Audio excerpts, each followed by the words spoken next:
দই খেতে পছন্দ করে না এরকম খুব কম মানুষই আছে। আর সেটা যদি হচ্ছে ঘরে পাতা দই হয় তাহলে তো কথাই নেই। তো আমি এখানে দই বানাতে চলে আসছি। এখন আমি এখানে 1 কাপ ফুল ক্রিম গুঁড়া দুধ নিয়েছি। আপনারা চাইলে হচ্ছে লিকুইড দুধ দিয়েও করতে পারেন। তো লিকুইড যদি বাজারের দুধ নেন অবশ্যই হচ্ছে ফুল ক্রিম দুধ দিবেন, আর গরুর দুধ হলে তো ভালো হয়। আর 1 লিটার দুধ যদি আপনি লিকুইড দুধ নেন তাহলে হচ্ছে সেটাকে আপনার 600 ml বানাতে হবে। আর গুঁড়া দুধের ক্ষেত্রে আপনি যতটুকু পরিমাণ গুঁড়া দুধ নেবেন তার ডাবল পরিমাণ পানি নেবেন। এখন আমি দই বীজ বানানোর জন্য 1/2 কাপ টক দই নিয়ে নেব। কারণ আপনি যতটুকু দই বানাবেন তার 4 ভাগের 1 ভাগ হচ্ছে আপনাকে দই বীজ নিতে হবে। তো আমি এখানে 1/2 কাপ টক দই নিয়েছি, এটাকে এখন পানি ঝরিয়ে নেব।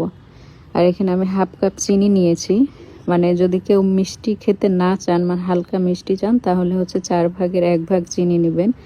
আর যদি টক মিষ্টি খেতে চান 4 ভাগের 1 ভাগেরও কম চিনি নেবেন। আর যদি মিষ্টি খেতে চান তাহলে যতটুকু হচ্ছে আপনার দুধ তার অর্ধেক হচ্ছে চিনি নেবেন। তো এখানে আমি ক্যারামেল করে নিয়েছি।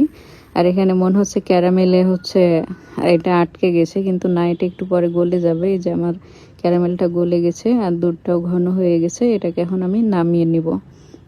এখানে আমি একটা পাতিলে গরম করে নিয়েছি পানি। কারণ আমি হচ্ছে সবসময় ওয়ার্ড্রপের মধ্যে ঢুকিয়ে রাখি দইয়ের বাটিটা, কিন্তু এখন শীতের দিন তাই হচ্ছে গরম পানি করেছি। ওর উপর একটা প্লেট দিয়ে আর একটা টাওয়াল দিয়ে গরম করে নিয়েছি। আর এখানে আমি আঙ্গুলটা একটু ডুবিয়ে দেখলাম যে আমার দুধটা কতটুকু গরম আছে। আঙ্গুলটা এমনভাবে ডুবাবেন যাতে হচ্ছে আপনার আঙ্গুলটা 1 মিনিট ডুবিয়ে রাখতে পারেন, এতটুকু গরম থাকতে হবে। তো আমি এখানে দইটা ব্রাশ করে নিয়েছি এই বাটিতে। তো আমি কখনো এরকম বাটিতে বসাইনি, একটু সন্দেহ ছিল যে জমবে কিনা, কিন্তু না, আলহামদুলিল্লাহ জমে গেছে।